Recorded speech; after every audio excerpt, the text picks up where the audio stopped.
નમસ્કાર બાળ મિત્રો, કેમ છો? મજામાં? વેકેશનની મજા, બાળ વાર્તાની મજા. તો ચાલો, તો આજે આપણે પહેલી વાર્તા સાંભળીશું. શાણી છોકરી, ચતુર છોકરી. પરાગના ઝવેરી નામની દિલ્હીમાં રહેતી એક દીકરી, જે માત્ર 8 વર્ષની ઉંમર, પણ પરગજુ, શાણી, કર્તવ્યનિષ્ઠ. શું શાળા હોય કે ઘર હોય, બધે જ તેની વાહ થતી. માતા પિતાની એક દીકરી અને નાનો ભાઈ 2 વર્ષનો. તે વખતના સમયમાં, એટલે કે 12મી નવેમ્બર 1970માં તેની માતાને અચાનક જ ફ્લૂ તાવ આવે છે. તે સમયગાળો દિલ્હીમાં સમગ્રપણે ફ્લૂનો હતો. માતા અચાનક બીમાર પડી જાય છે. ઘરમાં પિતાની ગેરહાજરી હોય છે. ત્યારે અચાનક જ ખૂબ ઠંડી આવવાથી માતા પલંગ પરથી નીચે પડી જાય છે. માતાનું ધગધગતું શરીર જોઈને નોકર હેપતાઈ જાય છે. પરંતુ આપણી 8 વર્ષની પરગના જરા પણ વિચલિત થતી નથી. તે શૂર હોય છે, વીર હોય છે, પરગજુ હોય છે, કરુણામય હોય છે.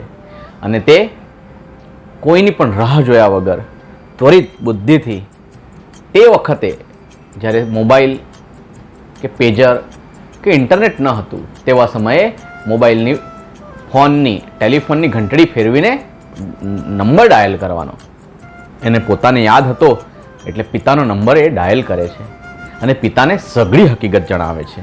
ત્યારબાદ તરત જ પોતાના ફેમિલી ડૉક્ટરને પણ બધી વિગત જણાવે છે. સાથે સાથે પોતાના 2 થી 3 સગાને પણ એ તરત જ ટેલિફોન કરે છે. તેની સમય સૂચકતાને લીધે ફેમિલી ડૉક્ટર નજીક હોવાથી ઝડપથી આવી જાય છે. તેની માતાને તપાસે છે અને પિતા સાથે મસલત કરીને દિલ્હીની તત્કાલીન પણ અત્યંત પ્રખ્યાત એવી એમ્સ હોસ્પિટલમાં તેને દાખલ કરવામાં આવે છે. ડૉક્ટરો કહે છે, જો આ નાનકડી દીકરી, આ પરગના, આ શાણી ચતુર દીકરી જો સમય સૂચકતા ન વાપરી હોત અને આપને ન બોલાવ્યા હોત અને આજે આઈસીયુમાં ન દાખલ કર્યા હોત, તો કદાચ માતાને જાનનું જોખમ હોત. આમ આપણી શાણી દીકરી, ચતુર દીકરી પરગના ઝવેરીની સમય સૂચકતાને લીધે માતા બચી જાય છે અને પૂરા 41 દિવસ પછી તે પોતાના ઘરે સ્વસ્થ બનીને આવે છે.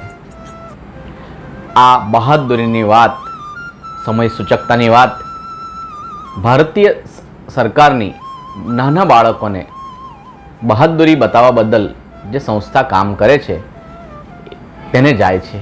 અને તે 1971ના વર્ષમાં આ બાળાને વીર બાળા તરીકે સન્માનિત કરે છે. અને 26મી જાન્યુઆરીના દિવસે રાજપથ ઉપર, એટલે કે આજના કર્તવ્ય પથ ઉપર, તેને હાથીની અંબાડી પર બેસાડીને તેનું સ્વાગત કરવામાં આવે છે. તો બાળ મિત્રો, આપને આ વાર્તા કેવી લાગી? આ વાર્તા સારી લાગી હોય તો આપણી YouTube ચેનલને લાઈક કરશો, સબસ્ક્રાઈબ કરશો. વાર્તા સાંભળવી, વાંચવી એ બાળ અધિકાર છે. તેને આપણે ખૂબ ઉજવીશું. નમસ્કાર, આવજો.